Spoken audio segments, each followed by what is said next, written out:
राजा विक्रमादित्य के दरबार में रोज सैकड़ों लोग उन्हें उपहार देने को आते। कोई उनके लिए हार लाता, कोई फूल माला, कोई कुछ। एक बूढ़ा साधु उनके लिए रोज एक फल लेके आता। वो फल दिखने में जंगली फल जैसा लग रहा था, उसके कांटे लगे हुए थे, शायद वो खाने को न था। राजा भी सम्मानपूर्ण उसको लेता। मन ही मन सोचता कि ये साधु क्यों रोज इतना दूर इस फल के देने के लिए यहाँ आता है। पर वह उसको लेता और अपने मंत्री को वो जैसे कि सारी भेंट देता, उसी प्रकार अपने मंत्री को दे देता। एक दिन जब इस साधु ने राजा को फल दिया तो राजा ने फल मंत्री को न देकर अपने पास ही बैठे पालतू बंदर को वो फल दे दिया। बंदर ने जैसे ही फल खाया, उसके मुंह से एक हीरा, एक लाल निकल पड़ी। इतना चमचमाता हीरा, इतना बेशकीमती राजा ने पहले न देखा था। राजा ने अपने मंत्री को शेष फल के लिए जो उसने पहले दिए थे उनका पता पूछा। मंत्री बड़ा शातिर था, उसे पता था कि राजा कभी कुछ मांग सकता है, तो वो उन फलों को एक काल कोठरी में डाल दिया करता था। जब काल कोठरी खोली गई तो इन लाल से, इन हीरों से कोठरी चमक रही थी। राजा समझ गया कि ये कोई साधारण पुरुष नहीं है। वो साधु के पैरों में गिर गया और उससे पूछा कि महाराज बताइए, किस वजह से आप मुझे ये फल दे रहे हैं और किस उद्देश्य से आप यहाँ आए हैं। साधु ने कहा कि राजा, अगर होश ना हो तो कितना ही बेशकीमती फल हो, हम उसको गवाही देते हैं। इस प्रकार इतने दिन मैं तुमको ये हीरा देता रहा, पर तुमको जरा भी ख्याल न हुआ। पर कोई बात नहीं, अब तुमने होश संभाला है तो मैं तुमसे जिस काम के लिए आया हूं वो कहता। साधु ने कहा कि मैं पास की पहाड़ी पर रहता हूँ, एक सिद्धि सिद्ध कर रहा हूँ और उस सिद्धि को सिद्ध करने में मुझे तुम्हारी मदद चाहिए। कैसी मदद महाराज? साधु ने कहा कि पूर्णिमा को रात को तुम वहां अकेले आ जाना, मैं तुम्हें वहीं बताता हूं। साधु चला गया। अब राजा के जिज्ञासा हुई तो वो ऐसे ही जिज्ञासावंश अपने घोड़े पर बैठकर पूर्णिमा की रात को चील की पहाड़ी की तरफ बढ़ा।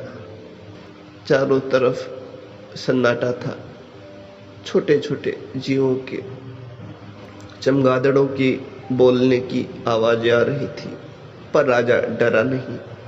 राजा वीर था। राजा घबराया नहीं, वो चलता रहा। जब उसने बाबा को सामने देखा तो घोड़े से उतरकर प्रणाम किया और पूछा कि महाराज बताइए, किस प्रकार मैं आपके काम आ सकता हूं। साधु जो एकदम नंग धड़ंग बैठा था, उसने राजा से कहा कि धन्यवाद राजा, तुम यहाँ आए। यहाँ पास ही 2 मील दूर एक कब्रिस्तान है और उस कब्रिस्तान में एक जट वृक्ष है और उस पर एक मुर्दा लटक रहा है। तुम्हें उस मुर्दे को यहाँ मेरे पास लेकर आना है। काम बड़ा साहसी है, इसलिए मैंने तुम्हें चुना है। वीर विक्रमादित्य राजा नाम से नहीं, अपने कर्म से भी वीर था।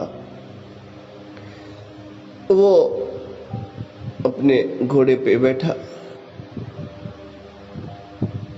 वो इस कब्रिस्तान की तरफ जाने लगा।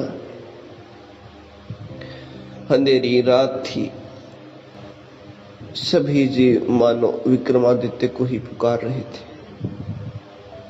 इस ठंडी लहर ने विक्रमादित्य को डरा दिया, पर उसके कदम न रुके, वो बढ़ता गया। जब कब्रिस्तान पहुंचा तो उसने देखा कि एक वट वृक्ष पर सैकड़ों मुर्दे उल्टे लटक रहे थे। सभी के पांव बांधकर उन्हें शायद किसी ने लटका दिया हो। विक्रमादित्य पेड़ पर चढ़ा। जब पेड़ पर चढ़ा तो उसे पीछे से कोई खींचने लगा, मानो जैसे कोई आदमी उस पर लटक गया हो। उसका वजन अब दुगुना तिगुना हो गया था, मानो उसे कोई नीचे खींच रहा। पर विक्रमादित्य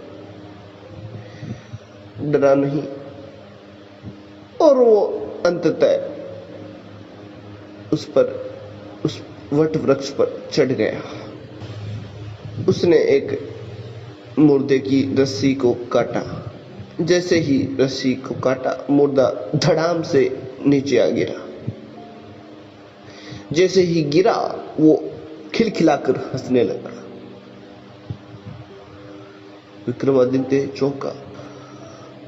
मुर्दा हंसा, वो नीचे आया और उसने उससे पूछा कि तुम हंसे क्यों, क्या कारण है?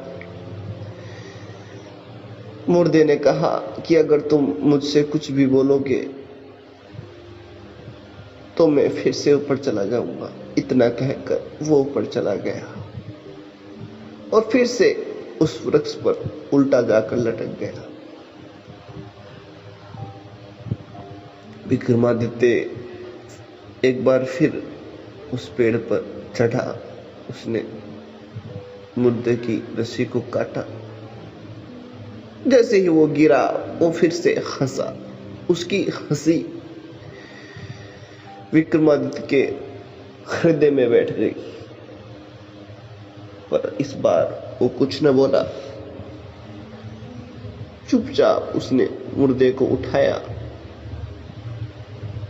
अपने कंधे पर रखा और चील की पहाड़ी की तरफ बढ़ने लगा। जैसे ही थोड़ी दूर चला तो इस मुर्दे ने विक्रम से कहा कि तुम्हारी दूरी को कम करने के लिए और तुम्हारे वजन को हल्का करने के लिए तुम्हें मैं एक कहानी कह देता हूं। विक्रम को पता था कि कुछ भी मैं बोला और ये उल्टा जाकर फिर पेड़ पर चला जाएगा। वो कुछ न बोला। मुर्दे ने कहानी शुरू की। आश्रम में 3 शिष्य रहते थे और इस आश्रम के गुरु की पुत्री से। वो तीनों बेहद प्रेम करते थे और वो लड़की भी इन तीनों को चाहती थी। गुरु को भी अंदाजा था, तीनों एक से बढ़कर एक थे। वो किसी से किसी भी हाल में, किसी भी चीज में कम न थे। गुरु भी परेशान था कि इसकी शादी किसके साथ करे, और यही दुविधा इस लड़की में भी थी। उसे पता था कि अगर एक से विवाह हो जाए तो फिर जिंदगी भर दूसरे का पछतावा रहेगा जो नहीं मिला। अगर दूसरे से कर लूं तो फिर तीसरे का पछतावा। किससे मैं विवाह करूं? वो बड़ी दुविधा में थी। आखिर लड़की ही थी। उसने खुदकुशी कर ली। जब इस बात का पता गुरु को चला तो उसके पैरों के नीचे से जमीन खिसक गई। जब शिष्यों ने जाना तो उनका भी रो रो कर बुरा हाल हो गया। चारों ही ये मानने को तैयार न थे कि लड़की अब इस दुनिया में नहीं रही। चारों को ही आस थी, एक विश्वास था कि शायद किसी प्रकार ये झूठ साबित हो जाए, पर अंततः उन्हें सच को स्वीकार करना पड़ा। जब लाश को कब्रिस्तान ले जाया गया तो उसे वहां पर रख दिया गया और एक लड़का, एक शिष्य वहीं इस के लाश की रखवाली करने लगा और एक शिष्य दीवानों की तरह वहीं मरघट पर बैठ गया। कुछ न बोलता, कुछ न खाता, एकदम शांत। और एक शिष्य जिसने कहीं पढ़ रखा था, उसके गुरु ने ही उसे बताया था कि इस संसार में एक ऐसी विद्या भी है जो किसी भी मृत शरीर को जीवित कर सकती है, उसमें आत्मा डाल सकती है।